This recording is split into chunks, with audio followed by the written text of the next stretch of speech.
Bueno, le hemos pedido a Kenia un cafecito para recibir con un café a Eritz Raful, que es abogado.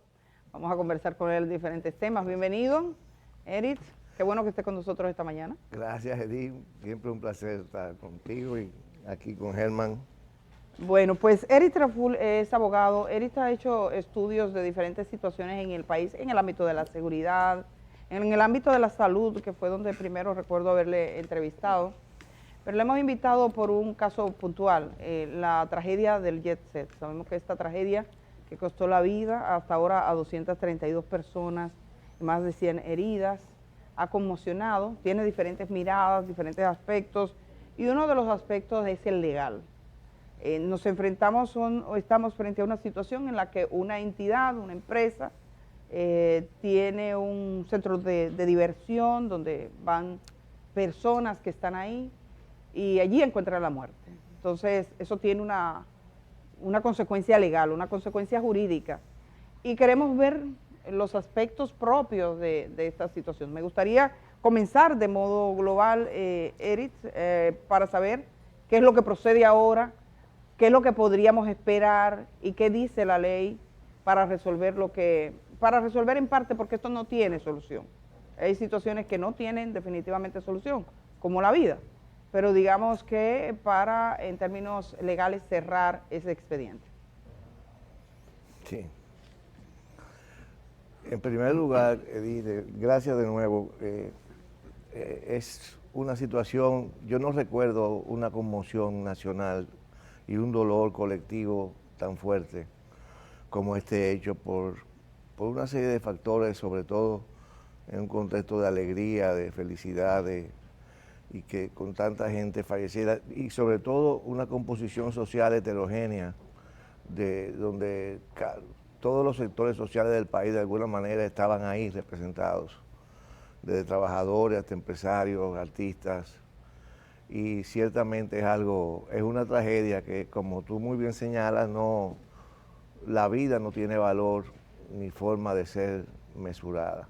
Entonces ese dolor y esa tragedia que en este momento psicológico tiene que ir creciendo en la medida que pasan los días, sobre todo los familiares y los heridos, no solamente ha conmocionado al país, sino va a significar un duro reto para la justicia y para la sociedad en general, pero sobre todo también es un duro reto para los medios de comunicación, las plataformas digitales, pues el proceso penal tiene, con lo que es el resultado de las investigaciones, de las actuaciones, de la actividad probatoria, de los alegatos, tiene que ser convincente, tiene que generar decisiones que tengan fundamento y que generen una especie de satisfacción social, no por la gravedad de los hechos, sino por la relación de esa gravedad con el manejo de los procesos y el apego a la ley. ¿Qué dice la ley? Por ejemplo, cuando se trata de un negocio, y ese negocio es de diversión o negocio cerrado, establecimientos, hay unas garantías, se supone, de ese negocio. La seguridad es uno de ellos. ¿Qué establece la ley a ese respecto? ¿A qué están obligados los negocios? Y de fallar eso, ¿cómo se verifica? Mira, en primer lugar, en el proyecto de Código Penal que está en los tribunales hace más de 2 décadas, se establece la responsabilidad penal de las sociedades, de las entidades comerciales. O sea, cuestión que no existe, y la jurisprudencia de la Suprema Corte de Justicia ha sido clara en el sentido que las personas morales, o sea, las compañías, no tienen posibilidad de ser encausadas penalmente, sino que en base a la ley de sociedades comerciales, los gerentes o los administradores, o básicamente quienes tengan la responsabilidad al interior de la empresa de evitar o de cuidar ese tipo de responsabilidad, en este caso que es negligencia, imprudencia, etcétera, es sobre ellos que debe recaer. Pero ojo, hay una presunción legal en la ley sobre los gerentes, no implica que eso tenga que ver con accionistas, porque la ley es muy clara en ese sentido, sino que tú tienes que estar vinculado en tu actuación, en tus obligaciones legales, a la obligación de cuidado, a la obligación de preservar, a las obligaciones legales que recaen sobre ti para cumplir con las normativas. Entonces, tenemos una empresa, en este caso Jetset. Hay, de hecho, ya varias querellas. Lo que usted nos está diciendo, que por el ámbito penal no procede. No, no estoy diciendo eso. No procede someter a las personas morales, a las compañías. A la compañía propietaria. Pero sí, en caso de que se evidencie que la actuación ha sido descuidada, en el caso de que se evidencie, se demuestre que ha habido una imprudencia, una negligencia en el cuidado que pone a cargo de los gerentes y administradores la ley. Entonces, en esos casos, luego de una investigación y de el recaudo de pruebas en ese sentido de manera contradictoria y en respecto al debido proceso, se pueden sacar de ahí acciones que pueden ser penales o civiles, o penales con constitución en parte civil, o sea, que se reclamen paralelamente las indemnizaciones civiles concomitantemente. Tú puedes tomar, y eso ya ha salido, cualquiera de las vías, tú puedes tomar, o ambas vías a la vez, querellándote y constituyéndote actor civil. Cuando te querellas, tú puedes tener una querella y llevarla de manera independiente o adherirte a la del Ministerio Público en caso de que el Ministerio Público acuse. Y puedes adherirte, pero también tienes derecho a irte por la vía civil, que es demostrando la relación, el daño, la causalidad entre el hecho generador del daño y la responsabilidad civil.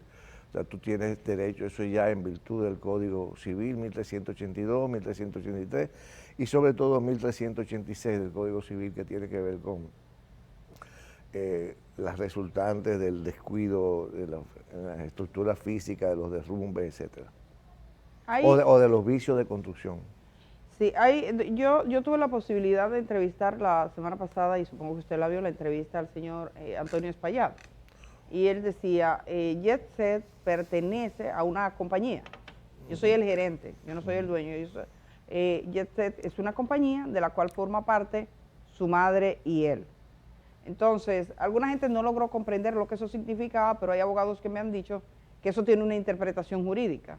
O sea, el hecho de que exista una empresa propietaria del Jetset y él ser el gerente tiene otras implicaciones diferentes en un tribunal, y que por eso él lo decía de ese modo.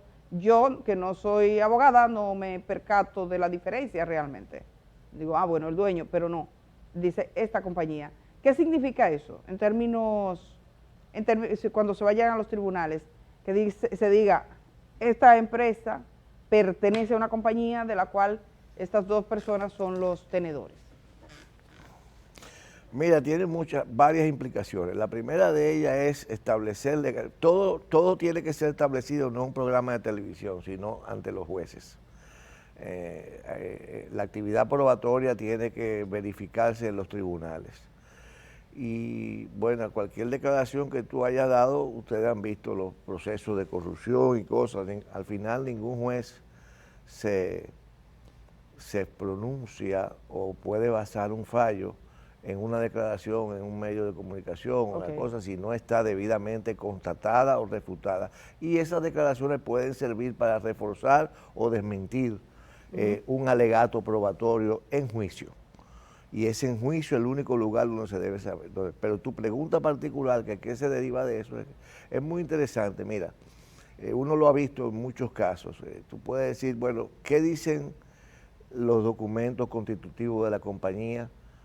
¿Quién es el gerente o quién es el administrador? Porque se nombran, ¿verdad? Se nombran en una asamblea, quién es gerente, quién es administrador, etcétera. Y ya esto se establece una presunción que deriva de la norma de la ley de sociedades de que el gerente tiene una responsabilidad o el administrador. Ahora bien, ¿es eso suficiente? En términos legales no lo es. Es una opinión muy particular. Eso lo que pasa que va a poner ya, al existir una presunción, va a poner en los hombros de quien diga que, aunque es gerente, no tuvo que ver con el hecho, la obligación de refutar esa presunción, de decir, miren señores, yo aparecí como gerente, yo fui nombrado en una asamblea del año 21, pero desde el año 22 yo no estoy en la empresa y la empresa no ha registrado el hecho de que ya yo no soy gerente. Yo no trabajo ahí, estoy haciendo un tema hipotético, ¿verdad? Tú puedes aparecer como gerente y ya no serlo, porque la asamblea era el año que viene o hubo un descuido como pasa cuando tú eres dueño de un vehículo y el vehículo tú lo vendes y no se hace el cambio del propietario y después tiene un accidente, fallece una persona en ese accidente y van a perseguir civilmente al dueño de la cosa inanimada, en este caso el dueño del carro. Bueno, pero no registraste pero tú tienes derecho a demostrar que ya tú no tenías el control físico, el control de hecho de ese vehículo, entonces ya es un tema a debatir en los tribunales. Pues de ahí esos son los elementos que se derivan de ello. Hay una presunción legal con el gerente, de acuerdo a la ley de sociedades, o el administrador, pero se trata de hechos que tienen que ser comprobados. O sea, la imprudencia, en este caso la negligencia, tiene que verificarse a través de la actividad probatoria, de los peritajes que se hagan, etcétera. Todo regulado, en este caso los peritajes por los artículos 207 y 6 del Código Procesal Penal. ¿Qué implicaciones tiene, por ejemplo, si es un hecho que se compruebe y diga, hubo negligencia en términos de penalidades? Yo he visto que hay quienes hablan de que este caso podría originar hasta 2 años de prisión. ¿Usted nos podría explicar en ese sentido el tema de las responsabilidades y la posible? Sí, el tema de los cuasidelitos, para lo cual hay una prescripción de la acción penal y de la acción civil también, que están sujetas de una de 6 meses y otra de 3, pero ahí la esencia de ello es que al ser cuasidelitos no hay un ánimo, una voluntad criminal. ¿No hay un ánimo? Criminal, o sea, no hay una intención, es como cuando tú vas manejando un vehículo atolondradamente o ebrio y atropellas a alguien, tú no saliste a matar a esa persona, ¿no? A diferencia del asesinato, que tú le caíste atrás, y hay acechanza, hay premeditación, etcétera. Por eso es la diferencia entre, por ejemplo, entre homicidio y asesinato, ¿no? El homicidio fue una discusión, tuvimos un pleito y resultó que uno murió. Aquí es otra cosa. Entonces, el hecho de que sea correccional, de que sea 2 años, es precisamente porque no se verifica una intención criminal, es un hecho, por eso le llaman cuasidelito y no hay posibilidad alguna de que se condene por encima de los 2 años. Cuando decimos, en caso de que asuman la vía penal. La vía penal. Cuando decimos accionistas, ¿qué implicación tiene? O sea, definir los actores. Tenemos gerentes, accionistas de una empresa individualmente. No, accionista es quienes integran el capital de una compañía. Eso no... Invirtieron dinero. No, porque acuérdate que en esta materia estamos hablando del hecho personal. Ya. El hecho personal, tu acción personal, o tu imprudencia, o tu omisión de tus obligaciones y responsabilidades. Entonces, el accionista pura y simplemente tú puedes invertir dinero en una compañía y no pasar por ahí nunca. O sea, entonces, hasta 2 años sería, o sea, cuando hablamos de 2 años, hay quienes quieren cúmulos de penas, hablan de diferentes situaciones, todo esto, pero eso es lo que establece la norma y la regla. Sí, el cúmulo de penas está previsto en el código, el proyecto de Código Penal, pero no ha sido aprobado. Pueden sustentarse teorías en ese sentido, pero aquí estamos hablando de un solo hecho. Hay quienes están ahora postulando para presentar acusación en Estados Unidos. Él podría ser juzgado por una parte de las personas afectadas acá en República Dominicana. El Ministerio Público tiene una investigación. Según los datos que yo tengo, es una investigación, y lo decía la prensa internacional antes de ayer, que ya incluso tienen un informe forense preliminar. Si él es juzgado en base a esa investigación del Ministerio Público y una serie de querellas que se interponen aquí, ¿podría ser juzgado al mismo tiempo en Estados Unidos? No, Tú tienes que ser juzgado en el lugar donde sucedieron los hechos. El argumento para ir a Estados Unidos es que ambos accionistas, y en este caso el gerente también, es norteamericano y que habían ciudadanos norteamericanos. ¿Es razón suficiente para que un tribunal estadounidense considerase apoderarse del caso? Un tribunal estadounidense no. El ciudadano americano tiene derecho a concurrir, a ejercer su acción legal en República Dominicana. Recuerda que nadie puede ser juzgado dos veces por el mismo hecho.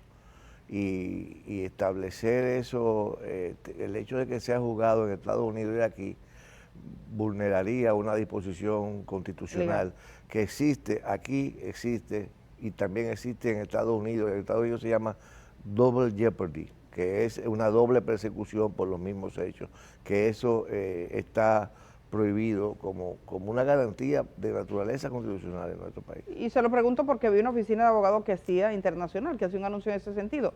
Entonces ellos dicen, nosotros vamos a luchar por nuestros muertos. O sea, cuando se les juzgue en República Dominicana será por los otros, nosotros por lo nuestro. Pero es un proceso donde todos los afectados parecen estar entrelazados porque es un mismo hecho. Quiero establecer claramente esa diferencia. ¿En qué sentido? No entiendo. El hecho de que ellos están argumentando, nosotros tenemos una persona afectada, esa es una víctima, y esa víctima tendría derecho a reivindicar sus argumentos en cualquier parte del mundo, en este caso Estados Unidos. Cuando se le juzgue en República Dominicana será por otras víctimas. ¿Eso es posible al final? No, en materia penal no es posible. En materia civil tienen que concurrir algunas situaciones. Yo he participado en casos donde se reclama civil, pero tenían negocios, operaciones y actividades ligadas al hecho analizado en ese país. Pero está prohibido que allá se lleve una acción penal y se lleve una acción penal acá. Si esa persona tiene una sola querella penal en República Dominicana, o esas personas, no procede que la persigan allá. La indemnización civil pudiera ser discutible, pero tampoco entiendo que lo sea posible. Si miramos la entrevista, la conversación, las declaraciones de Antonio Espaillat, que es el propietario de esta empresa, o el gerente, como él se describe, parte de los accionistas también, él hace una serie de aseveraciones.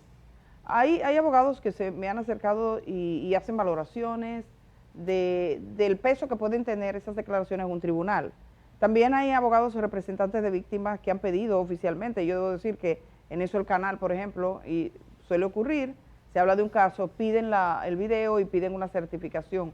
Me gustaría saber el peso legal que podría tener ese documento y cómo usted lo valora o cómo usted lo ve.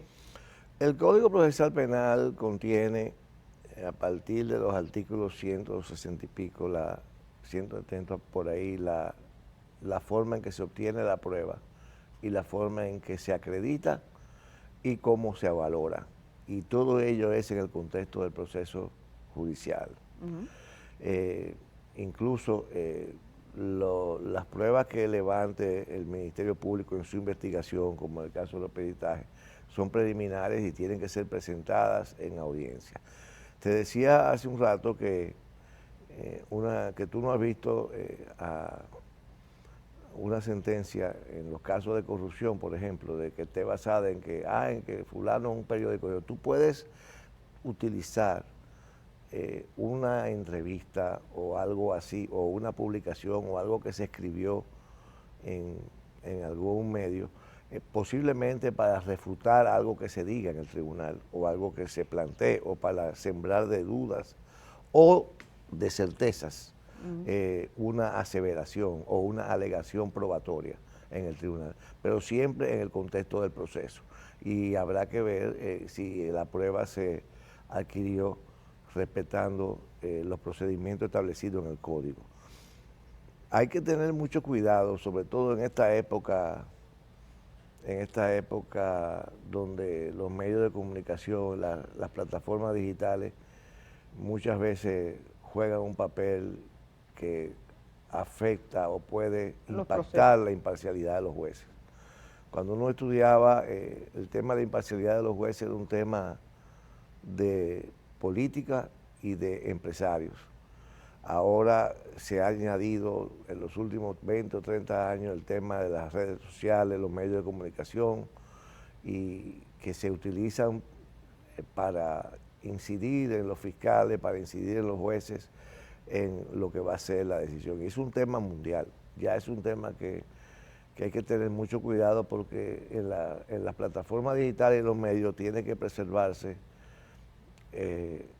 todos los derechos de la víctima a hacer su reclamo en toda su extensión y con toda la gravedad que amerite, pero también el derecho de los imputados a su presunción de inocencia. O sea, tú puedes alegar en los medios de comunicación, pero acusar y sacar conclusiones definitorias, es culpable por esto, porque de una vez aparecen peritos, expertos que dicen esto, aquello, lo otro. Usted ha visto análisis de gente que va más de abogado que usted mismo, ¿no? Entonces, es un tema muy delicado que ha estado pervirtiendo un poco lo que es la dimensión legal de la democracia y del debido proceso. Pero eso es algo con lo que tenemos que vivir hoy en día y hay que tener mucho cuidado con ello. Pero al final los tribunales importan. ¿Los tribunales? Importan. Oh, pero claro que ¿Serán importan. los tribunales? Serán los tribunales los que deberán, y dependiendo de su actuación, se va a producir una... Por eso es la publicidad. La gente olvida que la publicidad de los procesos, cuando se inician en el público, con la gente, la apertura, es lo que procura intrínsecamente ese principio en el debido proceso, es precisamente generar la satisfacción o la comprensión de la ciudadanía de un hecho que ha estremecido a la colectividad. Por eso es que tiene que dejarse que toda la actividad probatoria e investigativa se haga con todo el rigor posible para que los alegatos, en este caso de las partes involucradas, puedan ser debidamente sustentados en derecho, porque recuerden que la diferencia entre la arbitrariedad y la dictadura es el respeto a los procesos y a la decisión de los tribunales. Bueno, pues estamos agradecidos, Eric Traful, porque usted haya estado con nosotros esta mañana. El placer siempre es mío, Edith. Desde Agregándole mucho tiempo, como tú dijiste, en la época de la ley de salud, seguridad social, Efectivamente. siempre he disfrutado las entrevistas tuyas y tu consideración. Muchísimas gracias, Eric Traful. Sí, efectivamente, una de las gente que me entrevisté en aquel proceso de la seguridad social que trabajaba, comenzaba yo en el periódico El Caribe, escrito. Gracias por estar con nosotros esta mañana. Nos vamos a la pausa cuando...